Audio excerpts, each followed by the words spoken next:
السلام علیکم ورحمۃ اللہ۔ 6 کلاس ہم باب دوم پڑھ رہے ہیں۔ باب دوم کے فرسٹ 2 چیپٹرز ہم پڑھ چکے ہیں۔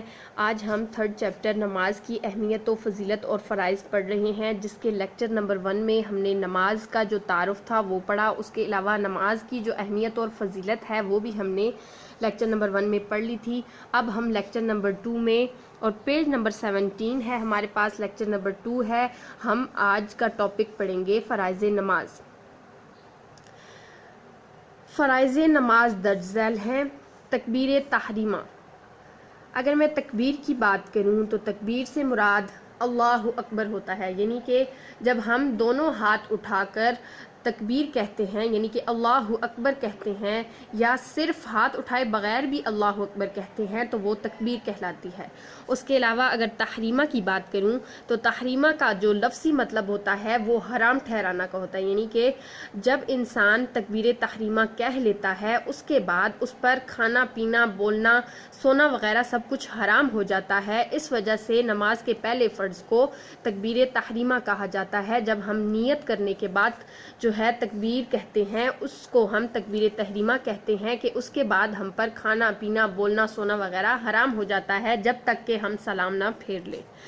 وضو اور نماز کی نیت کے بعد دونوں ہاتھ اٹھا کر اللہ اکبر کہنا تکبیر تحریمہ کہلاتا ہے۔ جس طرح میں نے پہلے بیان کیا کہ آپ وضو کرتے ہیں، اس کے بعد نماز کی نیت کرتے ہیں، نیت کرنے کے بعد جب آپ ہاتھ اٹھا کر جو اللہ اکبر کہتے ہیں اس کو تکبیر تحریمہ کہا جاتا ہے، اور جب ہم ہاتھ اٹھائے بغیر اللہ اکبر کہتے ہیں تو اس کو تکبیر کہا جاتا ہے، لیکن جب ہاتھ اٹھا کے کہتے ہیں تو وہ تکبیر تحریمہ کہلائے گا۔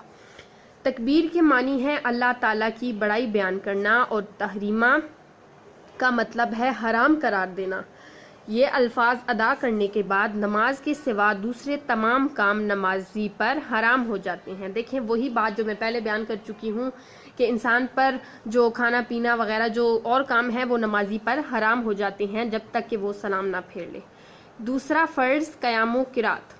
قیام سے مراد ہوتا ہے سیدھا کھڑے رہنا، اور قرات کا مطلب ہوتا ہے قرآنی آیات کی تلاوت کرنا۔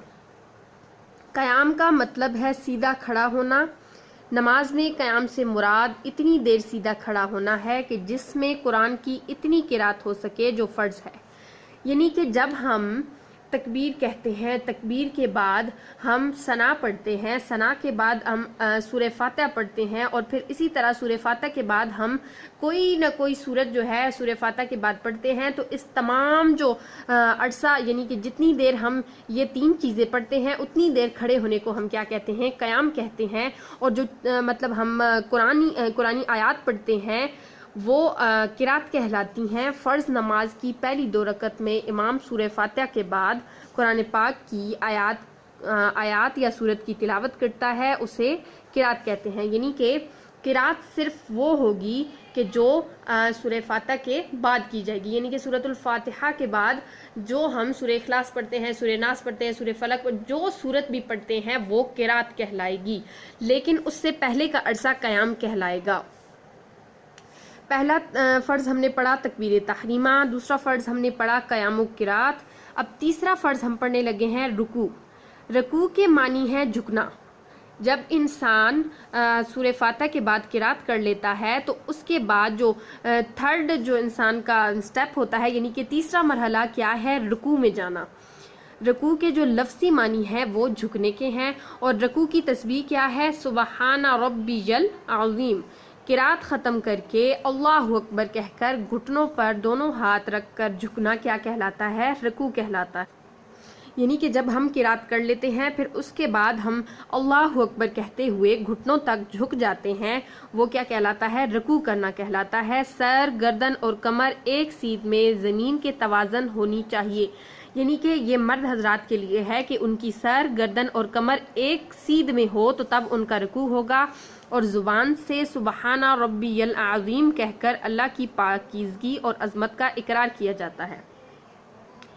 یعنی کہ جو مرد ہیں ان کو چاہیے کہ سر، گردن اور کمر ایک متوازی ایک سیدھ میں ہونے چاہیے، یعنی کہ متوازی طور پر جو ہے یہ 3 چیزیں ان کی ہونی چاہیے، تب ان کا رکوع ہوگا۔ لیکن عورتوں کے لیے جو ہے یہ حکم ہے کہ وہ تھوڑا زیادہ جو ہے جھک سکتی ہیں۔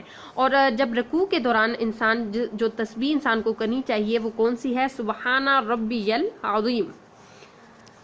یہ تھا ہمارا تیسرا فرض رکوع۔ اب ہم انشاءاللہ جب ہمارا لیکچر نمبر 3 ہوگا اس میں ہم یہ جو اپنے باقی فرائض ہیں ان کو پڑھیں گے۔